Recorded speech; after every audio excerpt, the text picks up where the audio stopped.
आत्मा की खोज, अनंत शक्ति, आनंद और शांति, ईश्वरीय भक्ति के लिए जुड़े रहें हमारे चैनल से। आपका अपना चैनल गुरु अशोक तिवारी। लाइक और सब्सक्राइब करना ना भूलें। धन्यवाद। जय माता की, जय परशुराम। श्री गणेशाय नमः। प्रिय बंधुओं, एक बात बताएं हम आपको कि ये जो राजा भोज है ना, ये इतिहास के उन विशिष्ट महापुरुषों में से एक हैं जिनकी यशोगाथा लिखने के लिए यदि पूरे 7 समुद्र का जो जल है ना, अगर उनकी स्याही बना ली जाए और पूरी पृथ्वी का कागज बना लिया जाए और फिर उसके ऊपर यदि राजा भोज के यश, कीर्ति, वीरता और दानशीलता का वर्णन लिखना यदि प्रारंभ करें तो संपूर्ण पृथ्वी रूपी कागज समाप्त हो जाएगा। 7 समुद्र जो हैं उनका जल भी कम पड़ जाएगा, परंतु राजा भोज जो हैं उनकी यश और कीर्ति का वर्णन संपूर्ण रूप से नहीं लिखा पाएगा। यहाँ पर हम एक बात की चर्चा और किए देते हैं कि क्या आपको पता है कि वह कौन सा योग राजा भोज के जीवन में था जिस योग के कारण राजा भोज चक्रवर्ती सम्राट हो गए। राजा भोज के इस योग को जानने के लिए उनके जीवन के कई पहलुओं के ऊपर हमें ध्यान देना आवश्यक हो जाता है। अब उसका प्रथम पहलू जो हम आपको बता रहे हैं कि महाराजा भोज ने धार नगरी ही क्यों बसाई और इसका क्या महत्व है। दूसरा पहलू हम आपको बता रहे हैं कि भोजपुर के पास में महाराजा भोज ने जो सरोवर बनवाया था, इतिहास के पन्नों में उस सरोवर का क्या नाम था, तो हम बताए देते हैं। उस सरोवर का नाम था भीमकुंड। अब भीमकुंड ही उस सरोवर का नाम क्यों रखा? भोज सरोवर भी रख सकते थे। अब ऐसे लोग बोलचाल की भाषा में भोजपुर के पास में प्राचीन समय में बने हुए इस सरोवर को भोज सरोवर कह तो देते हैं, पर वास्तव में उसका नाम भोज सरोवर नहीं था। उसका नाम भीमकुंड रखा गया था। यही इतिहास के पन्नों में दर्ज है। अब तीसरा पहलू हम आपको बता रहे हैं कि इस भीमकुंड में 9 नदियां ही क्यों मिलाई गई थी। 9 नदियों से ज़्यादा कम भी हो सकती थी। कहते हैं कि 8 नदियां मिल गई थी। तो ये 9 की संख्या पूर्ण करने के लिए कोलास नदी को मेंदुआ और कीरत नगर के बीच एक पाल बना करके और रोका गया और उसे इस भीमकुंड में मिला दिया गया। तब कहीं जा कर के और 9 नदियां पूरी हुई थी। अब महाराजा भोज की सभा में 9 रत्न ही क्यों थे? इसी प्रकार से उनका संपूर्ण शासनकाल 1010 से लेकर 1055 ईस्वी तक रहा, यानी 45 वर्ष रहा। अब ये जो 45 का अंक है, इसे आपस में जोड़ा तो 5 और 4 9, मूल अंक 9 ही आया। तो आइए जानते हैं कि आखिर यह 9 का अंक क्या है और इसकी क्या ताकत है, तथा यह 9 का अंक करता क्या है और यह कौन से देवी और देवता का प्रतिनिधि अंक है। तो बंधुओं, यह जो 9 का अंक है ना, यह माता भगवती, दुर्गा देवी और मंगल नाम के ग्रह का प्रतिनिधि अंक है। अब हमें यह समझना होगा कि महाराजा भोज और माता दुर्गा देवी तथा मंगल का आपस में क्या संबंध है। इसी संबंध में हम प्रथम चर्चा करने जा रहे हैं कि राजा भोज और माता दुर्गा देवी का आखिर क्या संबंध है। तो बंधुओं, राजा भोज और माता दुर्गा देवी का बड़ा ही गहरा संबंध है। माँ और बेटे का जो संबंध होता है ना, वही संबंध राजा भोज और माता दुर्गा देवी का है। क्योंकि राजा भोज दुर्गा देवी के एक बहुत बड़े उपासक रहे हैं। उनकी जो इष्ट देवी थी वह माता सरस्वती थी, और जो उनकी कुल देवी है वह माता आशापूर्णा देवी है। इनके कई नाम हैं। कोई इन्हें आशापूर्णा भी कहते हैं, कोई आशापूर्णी भी कहते हैं, कोई आशापुरा कहते हैं, तो कोई आशापुरी माता के नाम से इन्हें जानते हैं।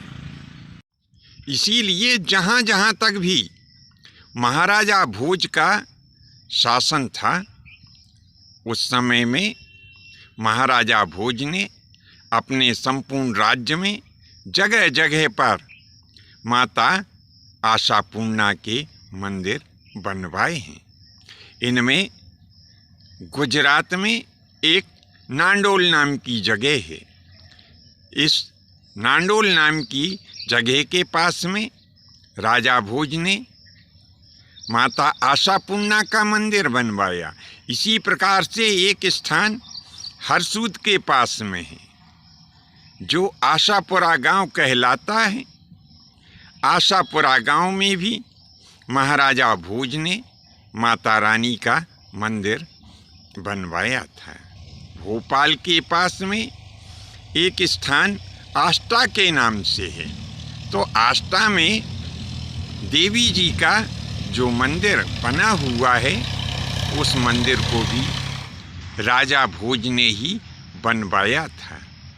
इसी प्रकार से शिव मंदिर भोजपुर है ना, जो रायसेन जिले की गौरगंज तहसील में आता है, इस भोजपुर के पास में एक गांव है आशापुरी। तो आशापुरी में भी राजा भोज ने एक मंदिर माता आशापूर्णा देवी का बनवाया था।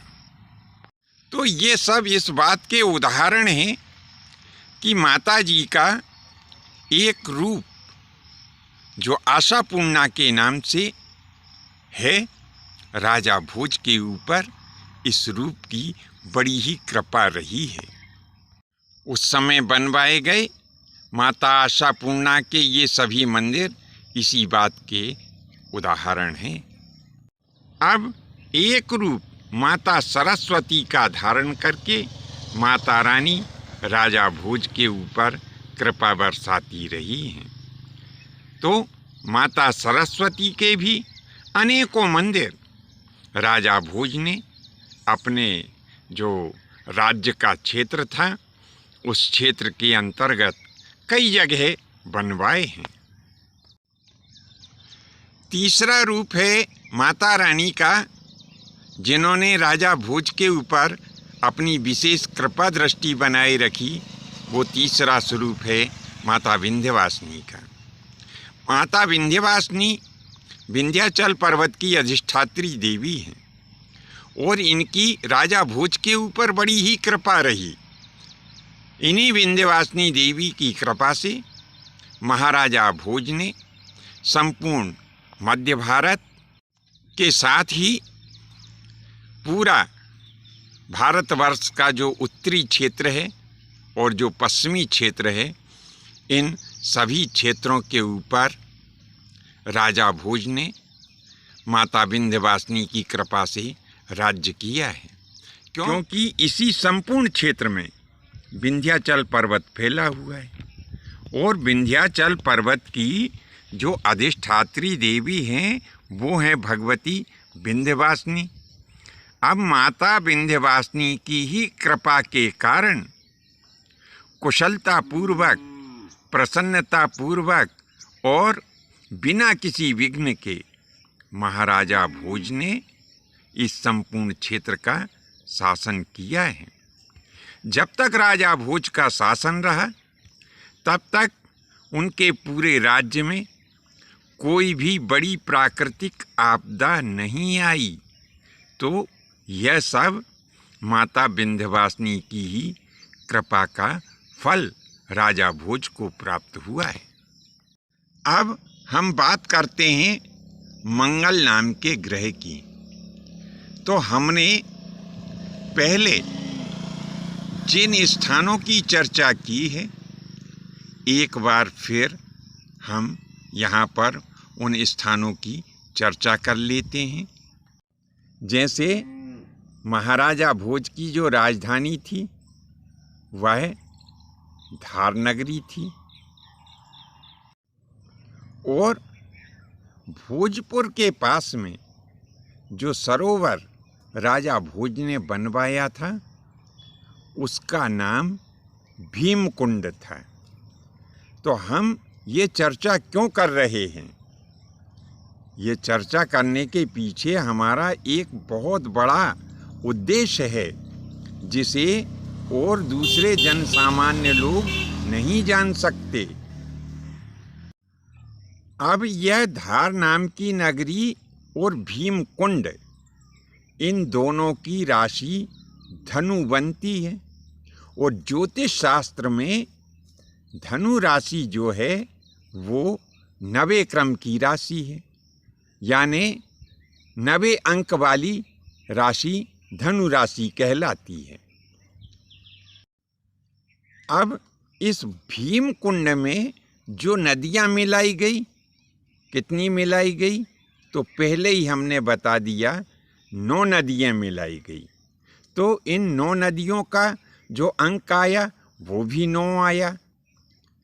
इसी प्रकार से राजा भोज की सभा में जो रत्न थे यानी मुख्य सभासद, तो वह भी 9 रत्न थे, यानी 9 मुख्य सभासद उनकी सभा में विराजमान थे। तो इनका जो अंक आता है वो भी 9 आता है। अब राजा भोज का जो शासन समय था वह 1010 से 1055 तक का रहा, यानी 45 वर्ष उनका शासन रहा है। अब ये 45 का अंक निकाला हमने।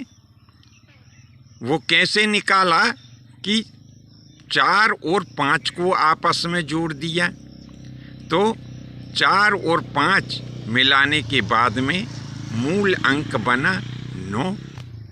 अब यह जो 9 का अंक है वह देवी जी का अंक है और मंगल का अंक है। इन दोनों का प्रतिनिधि अंक यह 9 का अंक है। अब इस 9 के अंक का प्रभाव क्या है?